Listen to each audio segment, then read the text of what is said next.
Well, in this season of Easter, we have been looking at the events of Jesus with his disciples following his rising from the dead.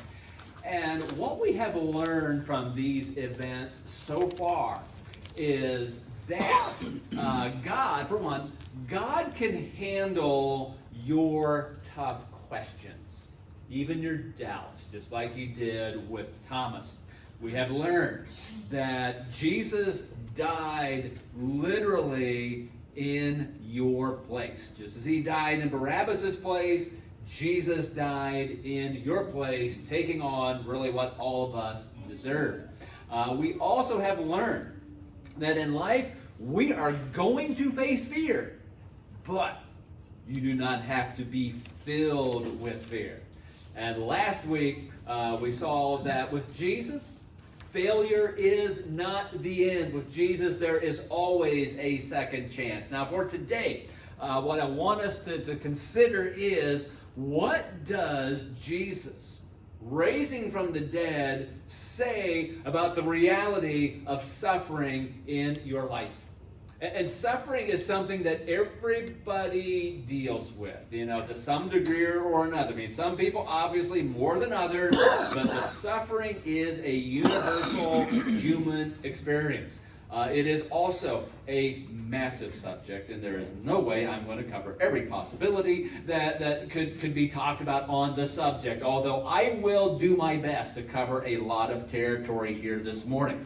So anyway, I would say that how we handle suffering, how we view it, how we process it, is absolutely critical. Because times of suffering are going to be times that shape and mold you greatly.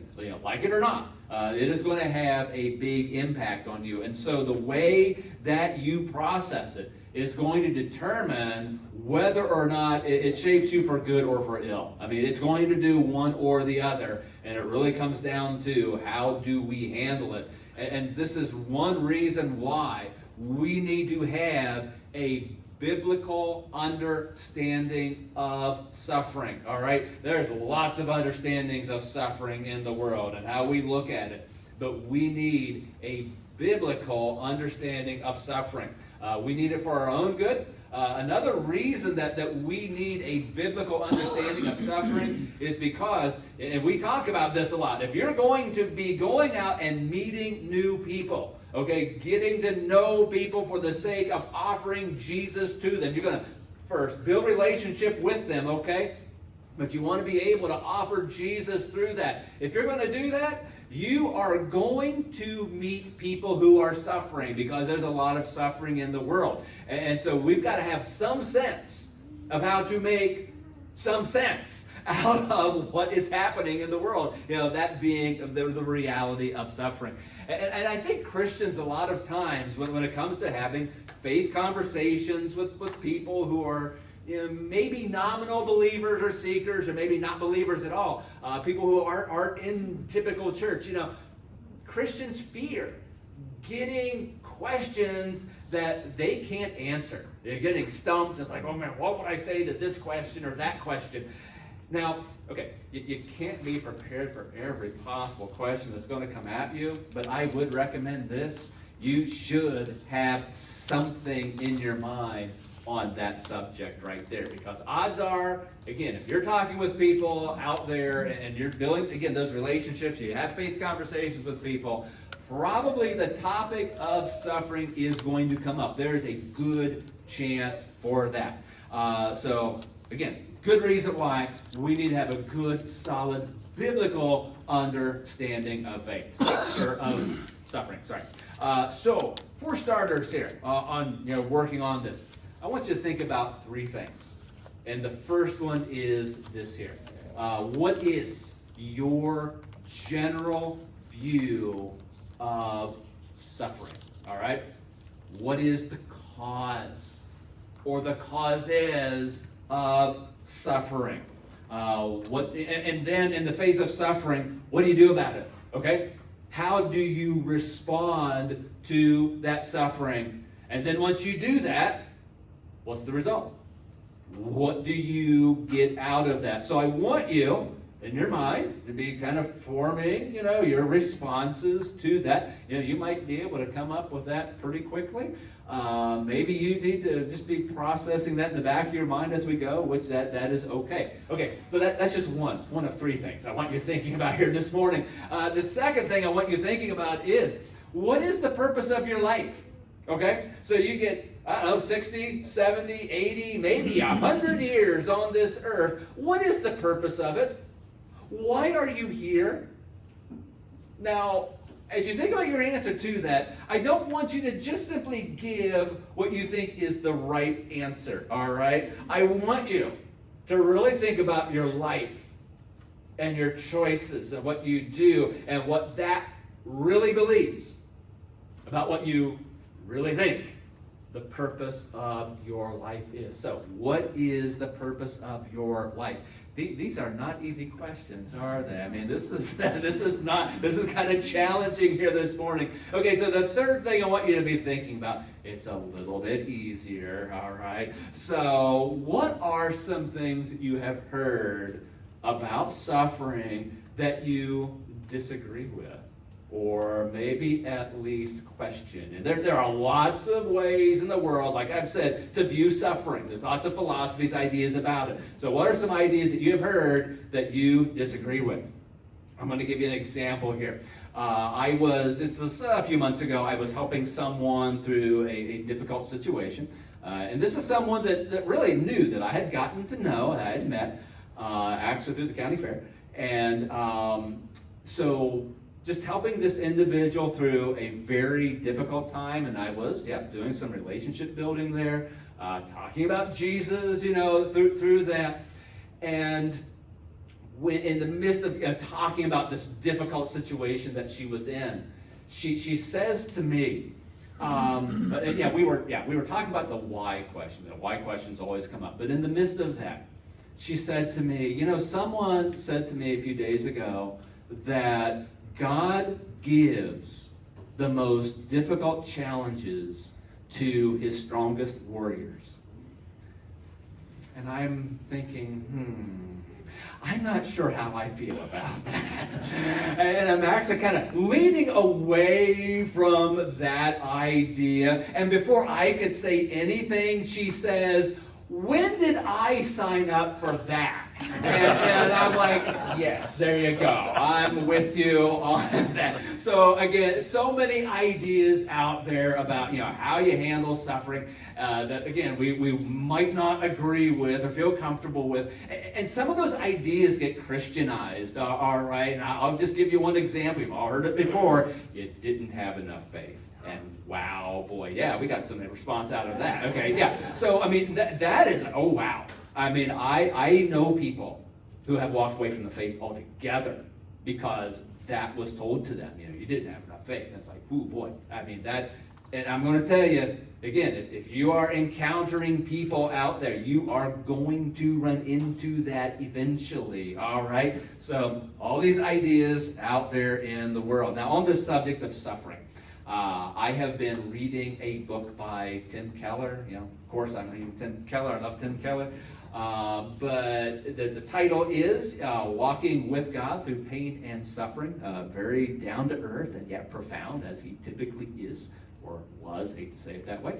But in this book, he states that like many Western cultures, our culture, America, really isn't very well trained or prepared on how to process suffering. And therefore, what we do is that we borrow ideas from here and there, from other cultures, from other religions, other philosophies, and this is a reason why one reason why we're not really very well prepared for suffering is the purely scientific view of the world that, at least at one time, was very prevalent in our culture. And I say at one time because it's not as prevalent as it used to be, but in that naturalistic view of the world, and I think I'm using the proper term for it, what it says, a naturalistic view says that the world and the universe is just a great big cosmic accident. that there is there's no design to it, there is no meaning, there is no purpose, because there is no designer. And therefore, I mean, out of that worldview, what it would say is that suffering can therefore have no meaning. And for your own life, to go back to the question of what's the purpose of your life? Well, the answer to that is whatever you make it to be. And you have to make it something. It is up to you to make your own purpose in life.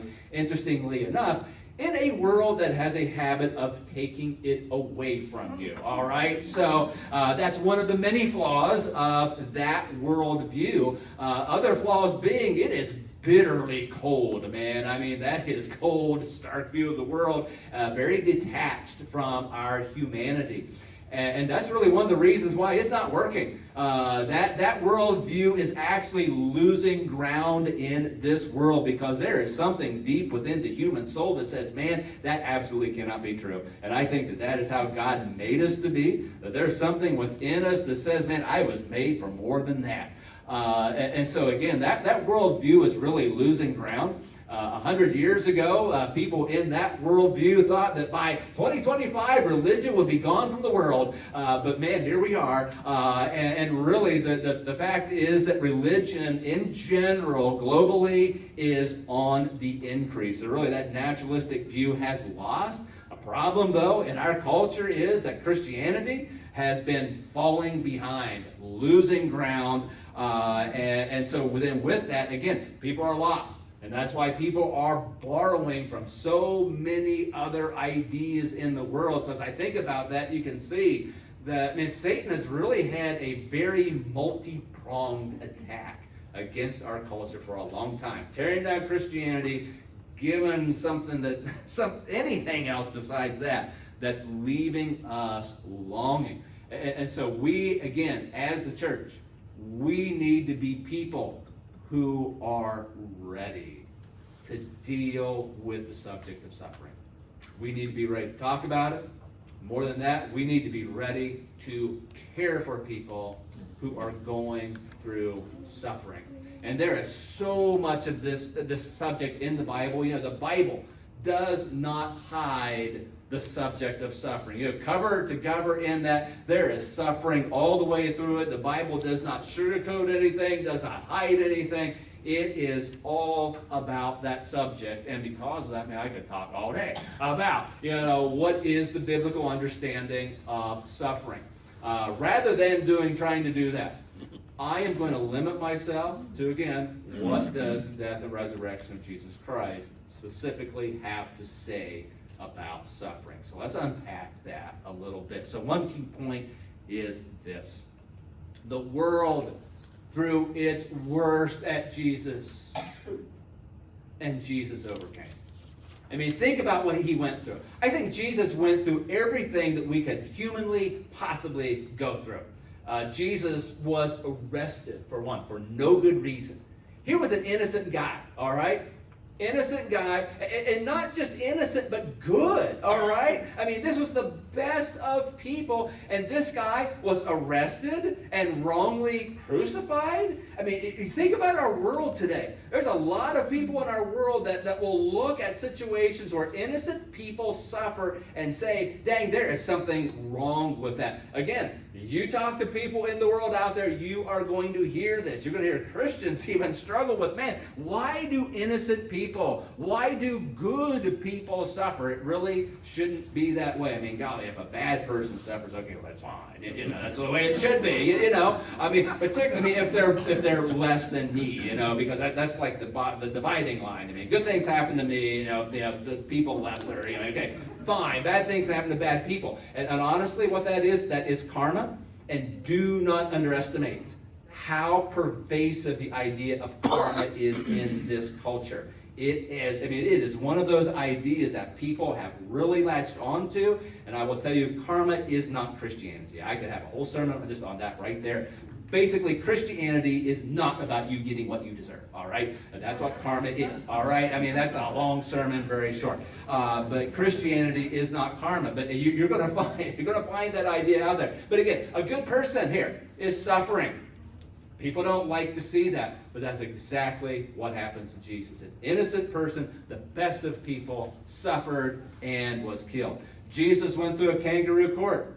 Okay? He was lied about by powerful people who were afraid to lose their power. All right? And they even used, what's bribery? I couldn't come up with the word bribery. Because they were jealous of Jesus. They didn't want to lose their power. Jesus was betrayed by Judas. He was denied by Peter. And I mean, all these terrible things are happening to Jesus. And then Jesus was beaten and whipped horrifically. I mean, and you've seen it. You've seen pictures depicting what Jesus probably looked like. The physical pain that Jesus went through. There is no measure for that. But of course, that was not enough for the religious leaders. They didn't just want to shame him. They wanted him dead. All right? And they got that. And they whipped up a mob of his own people that called for him to be crucified. All right? So his own people called for him to be killed. And the Roman authorities that did it, there's no remorse in that. All right? I mean, what they did to him, they did not care. There was no amount of brutality, no amount of blood was too much, really, for them to keep their power, all right? Because that's what they were all about. So, Jesus faced institutional corruption, governmental abuse, at the hands of people who just simply wanted to hold on to power. He faced violence, greed, jealousy, betrayal, rejection. He just dealt with human dysfunction altogether. I really think Jesus checked every possible suffering box. Physical suffering, golly, don't forget that. Jesus faced all those things. And on the third day, he walked up out of that tomb. What does that mean for you? It means a lot of things, but for one, what it means is that the world, again, threw its worst at Jesus, and he overcame it. And if Jesus is with you, and you are with Jesus, guess what? You can do. You can overcome the worst of what this life throws at you. In John chapter 16, Jesus says, in this world you will have trouble. Right there you go. There's a promise. Sorry. There will be trouble. But take heart. Take heart. And this morning when I was going over it, I noticed, I didn't notice it before. Do you notice the exclamation point there? Okay. He's like, take heart. I mean, he's so serious about this. Take heart in the light of that. For I have overcome the world. Take heart in that, folks. You got to take that so seriously. And Jesus not just faced the worst of the world, but later, John, same author, writing later in 1 John, he says, you, dear children, are from God and have overcome them. Okay, them being people who are basically agents of Satan, all right, fighting against Jesus. You've overcome them because the one who is in you, that being Jesus, is greater than the one who is in the world, that being Satan himself, okay? So behind all the worst things of the world, you've got the Jesus face. You got Satan. He is fanning the flames. He is pulling the strings. And Jesus faced down those powers and defeated them. And again, if Jesus is with you, I'll reread it. The one who is in you is greater than the one who is in the world. Jesus, who is in you, is greater than Satan, who is in the entire world, folks. And that is true, all right? That being true, you can also overcome. That same word is right in there. You can overcome. We can overcome all of those powers as well. So we can overcome those things. What else? What else does this mean? It means that God cares about your suffering. You know, people will often say, and again, you'll hear this out there if you're talking to people, how can God allow suffering? How can a good, powerful God allow suffering in this world? Well, he must not care. Or maybe he just doesn't exist. I mean, you're going to hear all those ideas and other responses to that. You will encounter that. But you know, when you consider the fact that God took on flesh, and he went through that horrific abuse and that death, that means that God does care. Now, that really does not answer the question of why does God allow suffering, okay? You know something? I don't know. I don't know why God allows it. And people want the why. I mean, that's a whole other sermon itself. I'm not going to go too far down that. But, you know, why is a very difficult answer or question to answer. I don't know why God allows it. Why are some people healed and others not? Why does cancer treatment work for some and not others? I don't know. I can't answer that. There are lots of reasons, you know, causes I suppose we could point to. Won't go down that path. But here's something I do know. The answer is not that God doesn't care. The scriptures prove and show that God absolutely cares. He came down and went through everything that he did for our sake because he does care. All right, one more thing that the suffering of Jesus shows us is that your suffering is redeemable, all right? It can be redeemed. You know, think about Mary again on that scripture that Jane shared a few minutes ago. Everything in her life is crashing down with Jesus' death. She is weeping. She is suffering greatly. But when Jesus says Mary's name in the midst of that, everything changed. Let's read that. Jesus said to her, Mary. She then turned to him and said in Hebrew, Rabboni, which means teacher. So, in that moment, when she heard her name from Jesus, she took heart. In that moment, she took heart, and her grief was turned to joy. And when the disciples, you know, heard the same thing, well, actually, at first they questioned it, but when they saw Jesus themselves, I'm not going to read all of that, but right here at the bottom, they were overwhelmed with joy when they saw the Lord, all right? When they saw Jesus with their own eyes. And so what that means is that our suffering can be redeemed because it is turned to joy. Now, that might sound like a stretch for some people, that our suffering is turned to joy, but where that is absolutely true is when we step into heaven. The moment that you step into heaven, everything is going to be set right. When you step into heaven through the grace of Jesus Christ, all right, everything is going to be exactly as it was, and you're going to say, it was all worth it. All the fight, all the battle, all the resisting of temptation, all the fighting against the force of evil in our own lives and in the world. Okay, we're going to say it was all worth it. But joy is not just for heaven, folks. Heaven is something to experience right here. In fact, this morning when we were praying, before you all get here, I mean, it just kind of hit me to just remind us that this right here is a taste of heaven. All right, that in this fellowship, the Holy Spirit with us, this is a bit of heaven with the joy that we feel among this congregation. But heaven's going to be even way better than that. But there's joy. There's joy to experience here. And in the midst of our suffering, even there, it might sound like a stretch, particularly if you're in the midst of it, to say, man, joy, that might be a bit much to say. But at the very least, there's this. There is purpose. There is meaning to be found always in Jesus. Because God uses everything, even suffering, for some good. And we can trust in that. And I don't necessarily believe that God just sends it, but God does use it. God will use everything that we surrender over to him for some good. And we're going to find meaning, we're going to find purpose, we're going to find value in that. And that can be hard. But man, if God can bring salvation, your eternity, out of everything that Jesus went through, okay, God can bring good out of anything then, all right? I mean, so we need to surrender those things over to the Lord and trust that he is going to work good things.